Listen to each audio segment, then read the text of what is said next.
ఈరోజు కిర్లంపూడిలో నాన్నగారి ఇంటి దగ్గర దాడి జరిగిందని టీవీలో చూసి చాలా బాధపడ్డాను. ఇలాంటి దాడులు ఎక్కడ ఎవరి మీద జరగకూడదు. నేను ఈ దాడిని తీవ్రంగా ఖండిస్తున్నాను. పవన్ కళ్యాణ్ గారు ఇలాంటి దాడుల వెనకాల అస్సలు ప్రోత్సహించరు. జనసేన నుంచి చేస్తున్నారని చెప్పి ఆరోపణలు, డబ్బులు ఇచ్చి చేయిస్తున్నారని చెప్పి ఆరోపణలు చేస్తూ ఉన్నారు.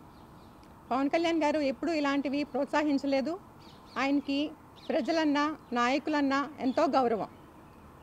వాళ్ళ మీదకి ఏం చేసినా సరే వాళ్ళని బాగా ఖండిస్తూ ఉంటారు.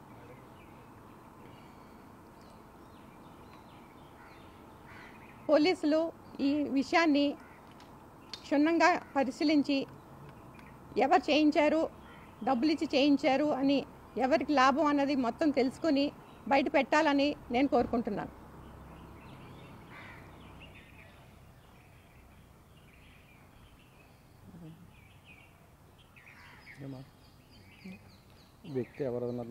ఈ వ్యక్తి ఎవరన్నది ఎవరో తాగేసి చేసినంత మాత్రాన అది జనసేన చేసిందని పార్టీ తరపున పార్టీకి చెప్పడం అన్నది కరెక్ట్ కాదు. ఎవరో 1-2 మీటింగులకు వచ్చి జనసేన జై జనసేన అన్నంత మాత్రాన వాళ్ళు చేసిన పనిని కూడా ఇలా పార్టీ పరంగా నెట్టడం కూడా అంత కరెక్ట్ కాదని నేను భావిస్తున్నాను.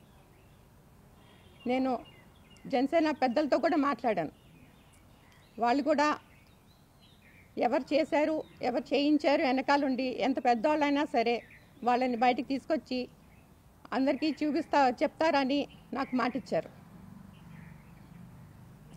సీని గారు చెప్పినట్టు నేను పార్టీ ఎలక్షన్ ముందు జాయిన్ అవుతానంటే వద్దమ్మా తర్వాత జాయిన్ అవ్వాలి, ఇప్పుడు కాదు అని చెప్పి సర్ది చెప్పిన ఆయన ఇలాంటి దాడులు చేస్తారని మాత్రం నేను ఖచ్చితంగా ఖండిస్తాను. నమ్మను.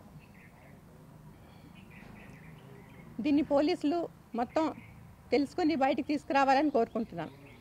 నమస్కారం.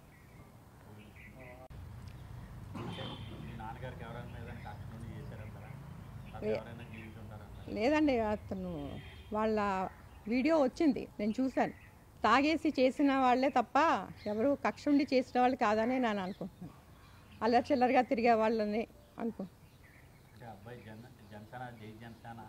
చాలా మంది అంటారండి. దీంట్లో సింపుల్ అన్న, ఇప్పుడు జనసేన పార్టీ సంబంధించి నిజంగా వ్యక్తి అయితే చేస్తే జనసేన పార్టీ పేరు చెప్పే అంత అవసరం ఉంటుంది.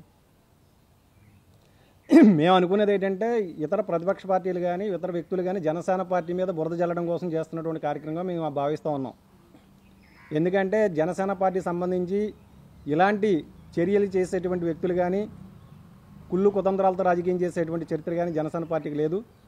ఇది కేవలం ఈ మధ్యనే మేము ఊహిస్తుంది ఏంటంటే ప్రతిపాడు నియోజకవర్గంలో కొత్తగా వైఎస్ఆర్సీపీ నుంచి ఎవరైతే ఇన్ఛార్జ్ తీసుకున్నారో ఇన్ఛార్జిగా బయటకు ఎస్టాబ్లిష్ అవ్వడం కోసం ఇలాంటి ఒక రాజకీయ క్రీడ ఆడుతున్నారని చెప్పి మేము భావిస్తూ ఉన్నాం.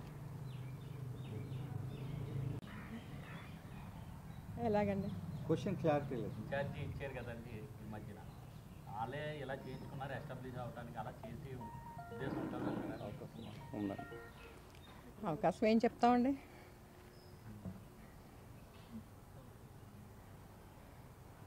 ఇంట్లో ఏం జరిగి ఉంటుందని అనుకుంటున్నారమ్మా?